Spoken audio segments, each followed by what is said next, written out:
Yo siempre digo lo mismo, la fe, por favor que no se lo olviden, no es que Dios una vez me iluminó y me dijo, tú vas a creer. No, señor, todos los días. Esto es como el amor. Se lo tiene uno que trabajar, todos los días. Si no se trabaja, se pierde. Yo lo digo a la gente cuando doy en conferencias de niños, ustedes, yo comeré a lo mejor en una parroquia, entonces estoy, digamos, en casa, ¿sabes? Entonces, toda la gente es como religiosa. Y bueno, ¿ustedes creen que la fe es un don? Sí. Vale, ustedes entonces creen que si pierden la fe es porque les han quitado el don. O sea que es culpa de Dios. Ah, no. ¿Lo ven? La fe es un don, por supuesto que es un don. Pero es un don que uno se tiene que trabajar. Y que solo te lo dan si te lo trabajas. Cuando uno pierde la fe, no es culpa de Dios. Nunca es culpa de Dios. Es culpa de que te ha faltado la voluntad. Y una persona que nos esté escuchando y que quiera empezar, pues eso, y cambiar la fe, o de alguna manera empezar a creer en Dios, ¿cómo puede alguien pues empezar, pues eso, de alguna manera a creer en Dios e incluso sentirse hijo de Dios? ¿Cómo yo me podría sentir hijo? Vamos a ver, lo primero es, hay tres verdades en nuestra... yo ahora voy a hablar desde el catolicismo, ¿vale? Y hay tres verdades que nosotros creemos. La primera es Dios existe, la segunda es Jesucristo es Dios y la tercera es la Iglesia Católica es la verdadera. Vuelvo al libro. Este libro es para todos. ¿Por qué vuelvo al libro? Porque empiezan por la primera. Dios existe. Si una persona es atea y cree que Dios no existe, que es una creencia mucho más difícil que creer que Dios existe. Recordemos que el ateísmo es una fe, pero en negativo. O sea, usted tiene que creer que Dios no existe. Pero tienes que creerlo. También es una fe. ¿Sabes? Una fe, tienes que estar ahí. Bueno, pues cuando llegas a la primera a creer que Dios existe, luego te tienes que hacer unas preguntas. El libro termina en un capítulo que tú todavía no te has leído, que termina diciendo, ¿y ahora qué? Sí. ¿Y ahora qué quiere decir? Bueno, ya has llegado a que Dios existe. ¿Y ahora qué?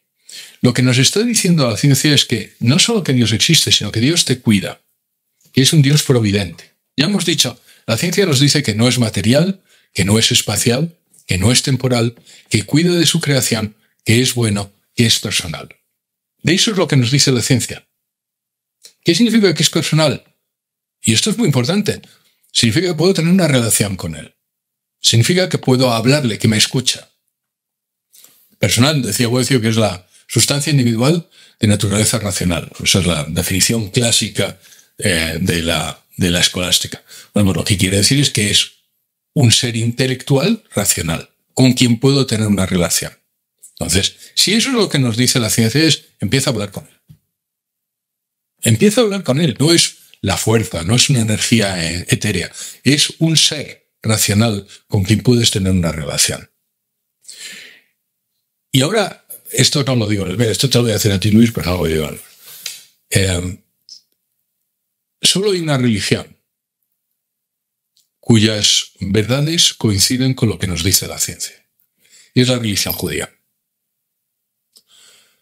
Solo hay una religión. De hecho, a los judíos se reían de ellos cuando hablaban de la creación. A ver, cómo hablan del Génesis, de la creación. Si tú lo piensas, en aquella época todos los paganos creían en el universo eterno y la eternidad de la materia. El hinduismo creía en lo mismo. Si el hinduismo fuera considerado una religión, no quiero ofender a nadie, pero vamos, es dudoso, el budismo es dudoso, pero si no fuera, creerían en universo eterno. Entonces, la religión que coincide con lo que nos dice la ciencia en lo que se refiere al Big Bang es la religión judía y por tanto la religión cristiana, el judío-cristianismo. Por eso esa religión también nos dice, en un momento nos habla de que vendrá Dios, de que vendrá el Mesías. Y hay unos señores que ellos deciden llamar los profetas, que dicen, bueno, pues, y estos son 300, 400, 500 años antes de Jesucristo, y dicen, y este vendrá y nacerá en Belén. Y lo dice Miqueas. Y Isaías dice, y nacerá una virgen. Isaías también dice cómo morirá. Y Daniel dice cuándo nacerá. Y hay otros profetas que predicen, curiosamente, eso que luego fue Jesucristo. Y Jesucristo viene al mundo y dice, yo soy Dios. Y para todos aquellos que no me crean, que lean la Biblia, él dice repetidas veces, yo soy aquel que vendría. Yo soy el Hijo de Dios. ¿Qué significa el Hijo de Dios? Porque esto confunde a mucha gente, que soy de la misma naturaleza que Dios. Eso sorprendió, escandalizó a los judíos y le dijeron que era una blasfemia. De hecho, por eso lo mataron. Lo mataron por blasfemar, porque llamarse a sí mismo Dios. Entonces solo nos quedan dos posibilidades, Luis. O él era Dios o no era Dios. Entonces, lo que quiero decir es, eso es lo que le diría a una persona atea. Vamos a ver, ¿qué es lo que te dice la ciencia? Esto te dice la ciencia. Y ahora, ¿qué te dice esa religión que coincide con lo que te dice la sociedad? Anda. Y luego viene un señor que dice, o soy Dios o no soy Dios. Y si no soy Dios, solo hay dos posibilidades, o era un farsante o estaba loco. Pero él murió por eso que dijo. Y todos los que estaban alrededor murieron por eso que dijo. Luego un farsante no era. Y tampoco parece que fuera loco. Es decir, un farsante no muere por aquello. ¿Sabes? Oye, yo soy Dios, y cuando estaba a punto de clavarte en la cruz, oye, que no, que me engañé, que os engañé, que mejor que no. Pero no, él dio su vida y todos murieron alrededor por decir lo mismo. Si ese señor era Dios. Podrían estar equivocados, lo acepto, pero lo que no eran farsantes. Y para todos aquellos que siempre habrá alguna de, bueno, pero Jesucristo es una figura mitológica. No, señores. Jesucristo está más comprobado que Alejandro Magno. Lo digo para que tengan este dato también. En los 500 años después de Jesucristo hay 500 fuentes originales que hablan de Jesucristo. San Josefo, Tácito, Suetonio. 500 fuentes que tenemos ahora conservadas que hablan de Jesucristo. Es la figura de la antigüedad que más fuentes tiene directas de su existencia. Pretender a estas alturas que Jesucristo no existió o que es un mito es completamente ridículo. Eso, vale, a lo mejor en el siglo XVIII algún iluminado lo podría decir, pero hoy sabemos que hay más fuentes de la existencia de Dios. ¿Sabes quién es la siguiente? O sea, si hay 500 fuentes directas de la existencia de Jesucristo, ¿cuál es el siguiente evento? Pues el siguiente evento es la Ilíada, y tiene 50 en los siguientes 500 años. Y nadie duda de la existencia de Homero. ¿Vale? Y Tácito, ¿sabes? Tiene 1. Y nadie duda de la existencia de Tácito. A mí me sorprende que alguien todavía a estas alturas diga, no, que Jesucristo es bueno, es como si usted me dijera que Julio César no existió. Puede usted creer lo que quiera, pero no es lo que nos dice la ciencia. Bien, pues eso es lo que le diría. Perdona por la respuesta larga, pero es lo que le diría. Se me ha ocurrido que algunos ateos también podrían dudar de la divinidad de Jesús, preguntándose cómo Dios puede haber nacido de una persona humana. Uh-huh. Yo insisto, no es de lo que trata el libro y no es de lo que se puede dudar, por supuesto, de la divinidad de Jesucristo, y además me parece legítimo. O sea, eso ya forma parte de lo que llamamos la fe. Entonces, yo de lo que hablo es de lo que Santo Tomás llamaba prolegómenos de la fe, es decir, antes de llegar a la fe, la existencia de Dios. La divinidad de Jesucristo forma parte de la fe. Ahora, lo único que estoy diciendo es que hay muchas evidencias, hay muchas pruebas de que aquel Señor que dijo de sí mismo que era Dios, no era de verdad. ¿Por qué? Porque los profetas profetizaron que Él vendría y profetizaron exactamente cómo vendría, de dónde vendría, en qué fecha vendría y cómo moriría. Y luego por lo que ha pasado después. Porque hay también evidencias de su resurrección. Y cuando alguien se sorprende, mire, hay gente que lo vio y que escribió. Yo es que lo he visto. Entonces, pueden estarnos engañando, pero esa gente dio su vida porque lo había visto. Entonces,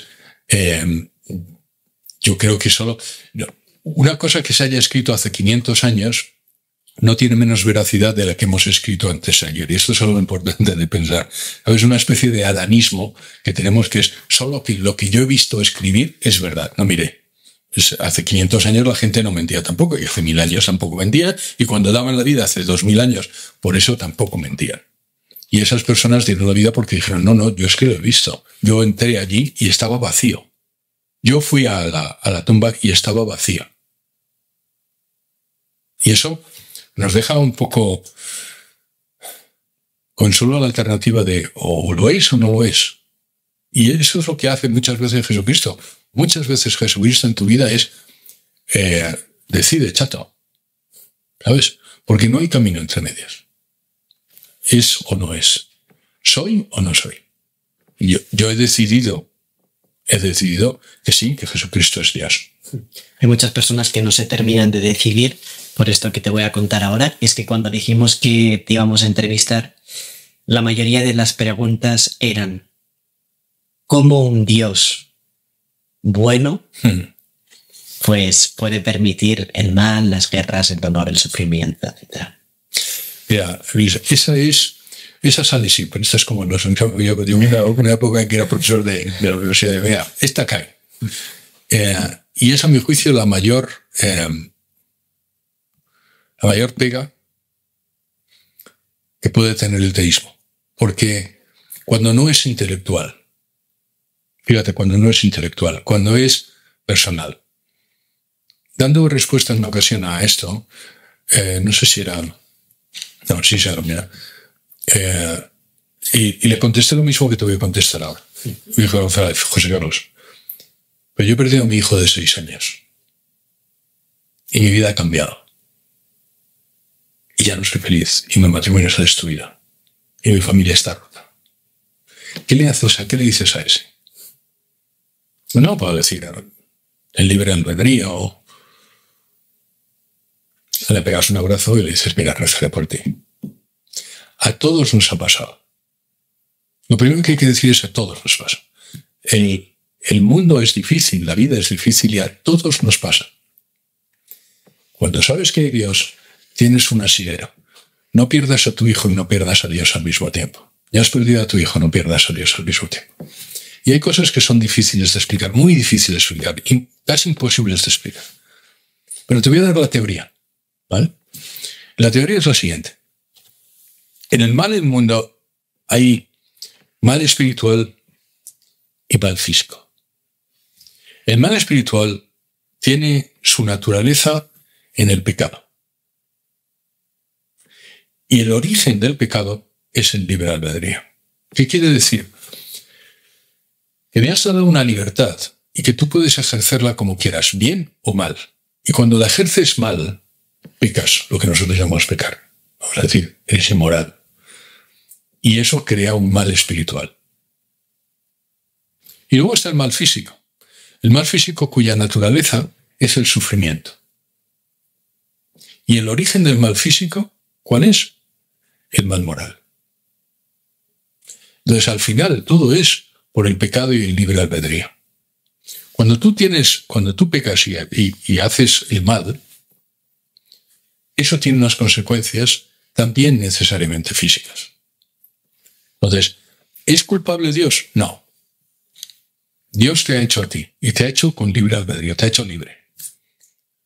Y tú puedes ejercer esa libertad como quieras. Y si la ejerces mal, la consecuencia natural, la consecuencia necesaria es el mal. Y el sufrimiento.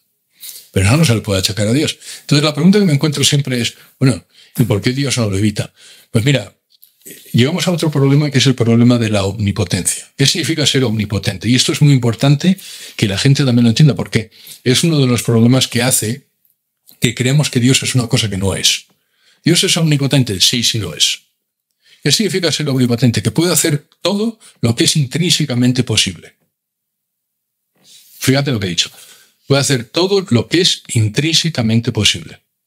¿Y qué quiere decir eso? Que no puede hacer algo que simplemente no es posible. Por ejemplo, ¿puede hacer Dios un triángulo de 4 lados? No. ¿Por qué? Porque no es posible. ¿Puede hacer Dios que un hijo único tenga un hermano mayor? No, porque es una contradicción. Y Dios no se contradice. Dios tiene el principio de no contradicción. Eso es muy importante de entender. Entonces, ¿Dios puede hacer que el ser humano no sea libre? No. Porque el ser humano necesariamente es libre. Y puesto que eres libre, puedes hacer lo que quieras. Y esas son las consecuencias de tu libertad. ¿Y no podría chocar con la omnisciencia de Dios el hecho de que, como Él sabe todo lo que va a ocurrir, pero al mismo tiempo nosotros somos libres, al mismo tiempo podría pensar gente que no somos tan libres porque Dios ya sabe lo que va a ocurrir. No, porque Dios está fuera del tiempo. Es difícil de entender. El tiempo es, fíjate lo que te he dicho, el tiempo se crea en un momento y se crea para ti y para mí. Dios está fuera del tiempo. Dios es omnisciente. Yo creía que la pregunta iba a ir por otro lado, pero te voy a contestar por donde creía que iba a ir la pregunta, que yo creo que voy a contestar la tuya. Es, no, Dios no puede evitarlo porque te deja libre. Y tu libertad, si no, no sería libertad. Si no, no sería libertad. Si no, simplemente habría... Lo que dicen muchos de los materialistas es que no tienes libertad, sino que estás determinado a... ¿Sabes? Como si fueras el asno de Buridán. No sé si sabes la historia del asno de Buridán. Había un filósofo que llamaba Buridán que decía, si tú pones un asno en el medio entre dos montones de paja, siempre irá a donde haya más paja. Eso es determinado. Y decía Buridán, si los dos montones de paja son exactamente de la misma cantidad, el asno morirá de hambre porque no sabrá elegir. Eso parece inteligente, es completamente absurdo. Bueno, si lo piensas, el asno morirá, no, mire, comerá una paja y luego terminará haciendo. Bueno, pues el ser humano es libre. No es que estés determinado a, yo voy a tomar ahora agua y luego voy a tomar café. No, yo soy libre, he decidido coger, y todos lo sabemos, todos los días ejercemos nuestra libertad. Tomamos la decisión tú has tomado la decisión de venir aquí, yo no te he obligado. Yo tomaré la decisión de estar aquí, yo no me he obligado. Eso es ser libre. Entonces el ser humano, al ser libre, puede elegir. ¿Dios puede hacer que no seamos libres? No, no puede hacer que no seamos libres. ¿Es que Dios no es omnipotente? Sí, sí es omnipotente, pero el hombre es libre. El triángulo tiene 3 lados. Vamos a entenderlo así. ¿Vale? Entonces, Dios, una vez que tú has ejercido la libertad, eso hace que el mal exista. Pero te voy a poner otro... Voy a ir a la segunda derivada. Vale, José Carlos, eso explica que los comunistas mataron en Ucrania a 9 millones de personas, que los nazis mataron a 800 millones de personas. Eso explica el mal del ser humano. Pero hay males como el de se me ha muerto un hijo. Y eso no es culpa de nadie. Parece que no es culpa de nadie. Te voy a dar dos respuestas a eso, que probablemente no satisfacen a ese momento. Por eso te digo que cuando una persona está doliéndose de una pérdida así, nada de lo que yo pueda le puede llegar a satisfacer. Pero una de las respuestas es, y a mí sí me ayuda mucho, hay una frase que además también menciona en el libro, porque me hizo gracia, hay un científico que se llama Ringman, que lo puso en su epitafio, que dice, todo ocurre para bien para los que aman a Dios, que es de la carta de los Romanos. Y efectivamente, todo, si eres creyente, incluso esas cosas malas ocurren para bien. Y lo tienes que creer. Y muchas veces yo he tenido la oportunidad de ver que cosas malas que me han ocurrido han pasado para bien. Y te voy a poner un ejemplo, ahora que además se me ha ocurrido que alguien me ha dicho en la semana pasada, un amigo. Entonces, la primera cosa es, ten fe porque eso es para bien. De alguna forma es para bien. Y Dios convierte el mal en bien. Esa es una de las respuestas. Y luego hay otro concepto que tampoco conoce mucha gente de los cristianos incluso, que se llama la redención vicaria o la expiación vicaria. La expiación vicaria es una idea que tenemos, que además es cierta, es cuando tú rezas, cuando yo rezo, muchas veces rezo por la salvación de mi alma y la del mundo entero. ¿Qué quiere decir esto? Que yo puedo rezar por ti. Por eso le pido a todas las personas que lo vean que recen por mí. Porque ellos pueden hacer cosas por mí. Ellos pueden pedir a Dios, impetrar a Dios por mí. Nosotros podemos ayudar a otros haciendo eso. A la inversa también. El ser humano, la humanidad está conectada de alguna forma. Al fin y al cabo, todos somos hermanos. Estamos conectados de tal forma que todo lo que tú hagas tiene un ripple, una onda, si quieres, en mi vida. Y el mal que se hace en cualquier parte del mundo tiene un efecto en los demás. Y el bien que hacemos también.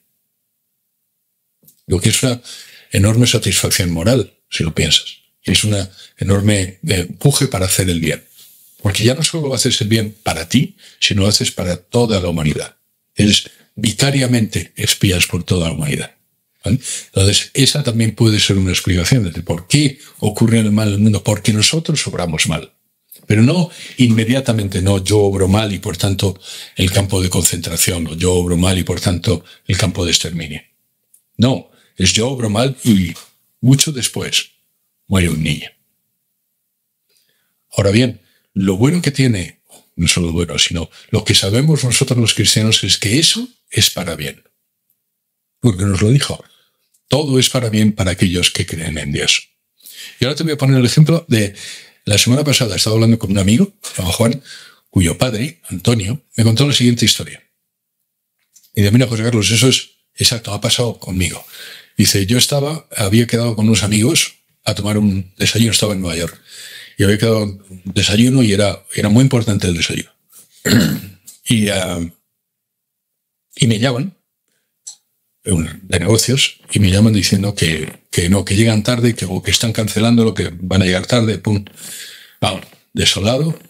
Pues nada, me voy. Digo, ¿qué hago? Pues nada, voy a misa, que tenía tiempo, era por la mañana, y me voy a misa, pum. Y cuando vuelvo, voy a entrar en el edificio donde he quedado y veo que un avión se choca con el edificio. Y el edificio se cae.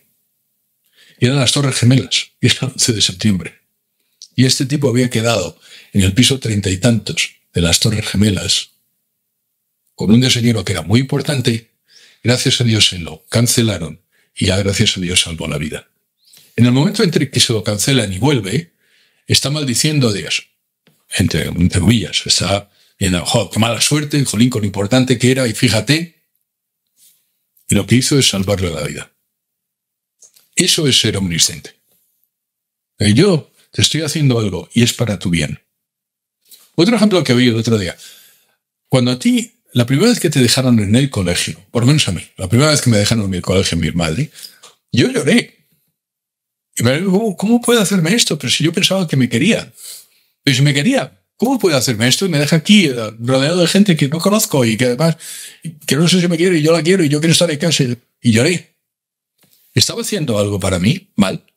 No. Pero no lo veía. No lo veía. Eso es. Entonces no lo vemos. Pero no te enfades con tu madre. No decidas que te vas de casa solo porque te han dejado en el colegio. Eso es lo que quiero decir. Cuando la gente se hace ateo porque le ha pasado algo malo, lo que está haciendo es dejar a su padre porque le está haciendo algo bueno. Y José Carlos, bueno, ahora has estado hablando del mal. Al final tiene un origen y para los cristianos pues entendemos que es el demonio. No sé si podrías hablarnos un poquito de el demonio.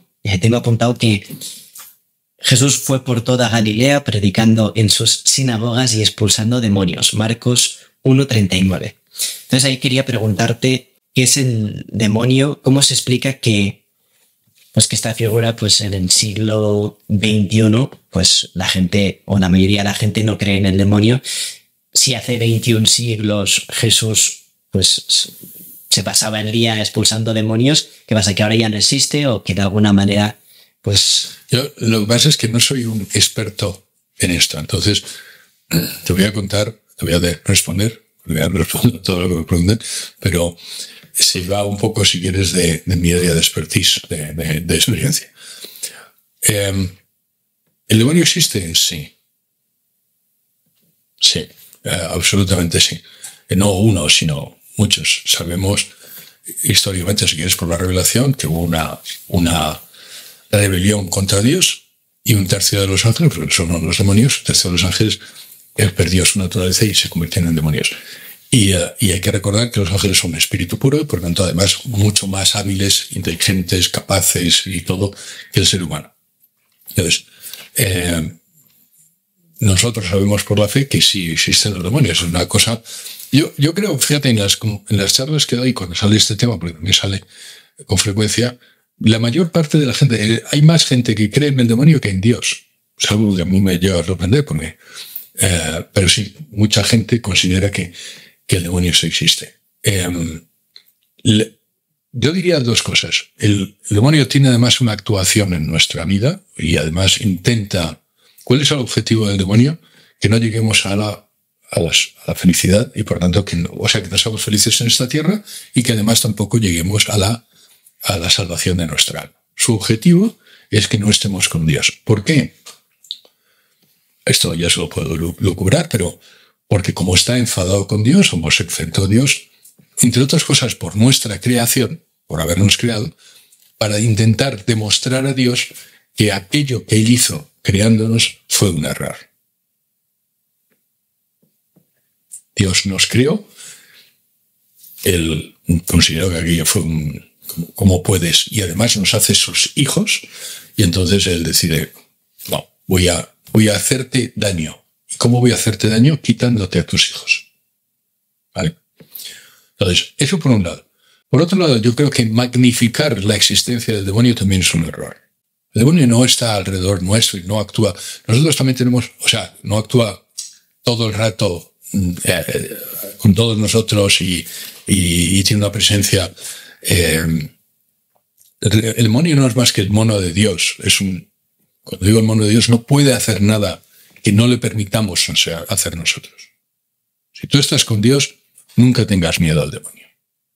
No puede hacer nada. ¿Sabes? El demonio no es Dios, no es otro Dios, no somos, ¿sabes? Da Dios y luego un granito que es el demonio. Para entendernos. Con lo cual, magnificar la presencia del demonio tampoco es bueno porque nos lleva probablemente a un estado de inquietud que tampoco es lógico. Entonces, ¿por qué ocurre el mal? Pues por el demonio en muchas ocasiones, pero también por nuestra naturaleza caída. O sea, nosotros tenemos una inclinación desde nuestros primeros padres a comportarnos al pecado. Tenemos esa inclinación. ¿Y esa inclinación cómo se salva? Pues gracias a Jesucristo, a la redención. Pero insisto, todo esto te lo estoy contando está fuera de mi área de expertise, por lo cual, si hay algún teólogo que viene y me corrige, lo acepto humildemente. ¿Y crees que incluso los cristianos han perdido pues la idea de el más allá, que muchas veces olvidamos de que, bueno, eso que vamos a morir? No esto que te pone la taza aquí de recuerda que vas a morir, no sé. Sí. Que da la sensación a veces que también son muchos los creyentes que han dado también la espalda a Dios, que no sé si eso además tiene consecuencias. Entonces yo no les llamaría creyentes, pero sí, la respuesta es sí. Hemos perdido el sentido de la trascendencia. Esta taza que es de WTN, yo aprovecho en este momento de hacer el corte publicitario. Por favor, todas aquellas personas vean WTN. Es una televisión católica gratuita y cuyo objetivo es la evangelización. Yo llegué a WTN completamente providencialmente. Y es gracioso, esta la compré en Alabama. Porque una de las razones... te voy a contestar primero la pregunta. La respuesta es sí, hay muchos creyentes o cristianos que han perdido el sentido de la trascendencia y que se olvidan de que el principal objetivo de esta vida es la salvación de nuestra alma. Ese es el principal objetivo. No es acumular mucho dinero, ni ser muy guapo, que todo está bien. Acumular dinero yo creo que está fenomenal, y ser muy guapo está fenomenal, y no sé, cualquier otra cosa está. Y tener mucho éxito profesionalmente es magnífico. Yo soy de los que piensa que, por supuesto, tienes que intentarlo y además trabajártelo todo el día. Pero tu objetivo en esa vida es la salvación de tu alma. Y si pierdes tu alma y ganas todo lo demás, ¿qué es lo que has hecho? El idiota. ¿Vale? Entonces, esto me lo recordó cuando yo vivía en Israel. De los dos sitios donde viví en Israel en la época de la segunda intifada. Y digamos es donde yo era católico. Yo siempre he sido católico, pero digamos donde me tomé mi vida más en serio fue entonces. En la segunda intifada palestina, si te acuerdas, es cuando antes del 11 de septiembre y todo aquello. La intifada es el levantamiento palestino contra Israel. Yo vivía en Tel Aviv y yo era el director general de una compañía norteamericana sobre Oriente Medio. Yo vivía en Tel Aviv y tenía Palestina y tenía Israel y tal. Y entonces cuando empezaron los suicidas bomba, que ahora los conocemos, pero la idea del suicida bomba empezó entonces. Yo me acuerdo que estaba en el Israel Hotel, un hotel que estaba en la playa de Tel Aviv, y al lado había una discoteca de rusos judíos. Y un hombre entró, un joven entró, se inmoló y mató a 17. Y eso estaba cuando estaba llegando yo a Israel. Y desde entonces, pues viví todo aquello. Viví la intifada y yo me acuerdo, yo iba a Gaza, Iba a Cisjordania, iba a Ramallah, y porque además y tengo muchos amigos palestinos, muchos amigos judíos. De hecho, a mi boda vino tanto el distribuidor palestino como el distribuidor judío. Y los sigo teniendo de amigos. Pero luego vino el 11 de septiembre. Y yo tengo todavía aquí en casa, tengo las máscaras de gas. Las máscaras de gas porque, si recuerdan, Saddam Hussein mandaba los Scouts, entonces se suponía que iba a haber guerra biológica y tal. Y tengo la tropina que te la tienes que poner en el momento en que venga una de estas. Tenía un bomb shelter, ¿cómo se llama esto? Un bomb shelter, una prueba a prueba de bombas. Dentro de la casa tenía un sitio a prueba de bombas. Y me acuerdo que me quedé solo, mi familia me dejó, y me quedé solo en Israel. Y leyendo un libro de historia, me leí Memento Mori. Memento Mori es un movimiento de la Edad Media que le recuerda a los cristianos que se van a morir. Entonces son aquellos que se llaman las danzas macabras, que sabes que recuerdan que el príncipe morirá y el obispo morirá, y que cuando llega, y que la muerte es la gran igualadora. Al final, da igual lo que hayas hecho en la vida, todos nos iguala a la muerte. Y me acuerdo que ¿sabes? No es que me convirtiera de una vez, pero, ¿sabes? Me caí del caballo y tal, porque yo vivía mi vida católica de una forma muy, muy, muy superficial. Muy superficial. Pero lo que aquello significó luego lo condensé en 3 cosas. Y desde entonces, además, en muchas ocasiones, cuando estaban dando clases o me han dicho de dar conferencias, muchas veces he hablado sobre este concepto. Memento Mori significa para mí 3 cosas. Una es, significa recuerda que te vas a morir, y significa da gracias por cada minuto de tu vida, Luis. Porque cada minuto es un regalo. Y si tú vives aquí, y si tú estás en este momento y puedes respirar la siguiente vez, es porque Dios quiere. Por lo tanto, da gracias. No es un día más, sino cada movimiento. Si yo muevo esta mano así, es porque Dios me permite. No es que Dios se haya olvidado de mí. Estoy siempre presente en la mente de Dios. Siempre presente en la mente de Dios. Y Él quiere que yo siga viviendo. Si no, ahora mismo me desvanecería. Y si no me desvanezco, es porque Él quiere. Con lo cual, la primera cosa, da gracias. Da gracias. Cada día es un verdadero regalo. Da gracias. La segunda cosa, deja un legado. La razón por la que escribes libros, la gente escribe libros, la razón por la que estoy en WTN es para dejar un mundo mejor del que tienes. Deja un legado que cuando tú te mueras, porque te morirás, que alguien se acuerde de Luis como qué tipo va a estar fantástico. Mira, ayer estuve en un funeral de un compañero de clase, en mi clase de ICADE, cuando estudié yo en ICADE. Y tenía mi propia edad y murió de un cáncer después de 4 años. Un tipo fenomenal, se llama Rafael. Dios le tenga en su santa gloria. Y estaba lleno, mucho. Estaba lleno la iglesia, pero y todos hablábamos qué tipo más magnífico, tipo más fantástico, luminoso. Rafael era luminoso. Que eso puedan decir de ti. Que hayas dejado, él dijo 4 hijos, que hayas dejado un mundo mejor. Que se note que hayas pasado. Luis, que cuando tú te vayas, aquí estuvo Luis, aquí estuvo Pablo, aquí estuvo Lucía y Carmen, y que es mejor, y que gracias a Dios que vino Carmen, y Lucía, y Pablo, y Luis. Que eso lo puedas decir. Y ese es el objetivo de tu vida, eso es lo que te simplemente morir. ¿Tanto? Y la tercera cosa es, recuerda que te van a juzgar, que es algo que la gente se olvida, pero al final de nuestra vida hay un juicio. Entonces, con todas las cosas malas que hemos hecho, yo por lo menos, que haya alguna cosa buena que en aquel momento, a ver, nuestra madre diga, bueno, ya, pero yo creo que se merece, aunque solo sea por esto. Entonces, recuerda que haz. ¿Por qué estoy haciendo esta entrevista, Luis? ¿Por qué estoy haciendo? Porque creo que puede ayudar a gente. Porque creo que puede ayudar a gente. Y puedo tocar determinadas almas, determinadas personas, para que ellos puedan ser más felices. Eso es Memento Mori. Yo recuerdo que me voy a morir y recuerdo que esta entrevista estará cuando yo no esté. Y que a lo mejor a alguien le ayuda. Y lo veo, gracias a Dios, gente me escribe, hay gente que me escribe de todo, también me escriben. ¿Sabes? Bueno, pues, he conocido el fenómeno de los haters, que yo no lo conocía, pero gracias a Dios hay gente que dice muchísimas gracias. Gracias porque me ha ayudado, gracias. Pues de eso se trata, de eso se trata la vida. De eso se trata la vida. De dar gracias, de construir un legado y de recordar que te van a juzgar para que hagas algo bueno que compense lo que necesariamente malo vas a hacer. ¿Vale?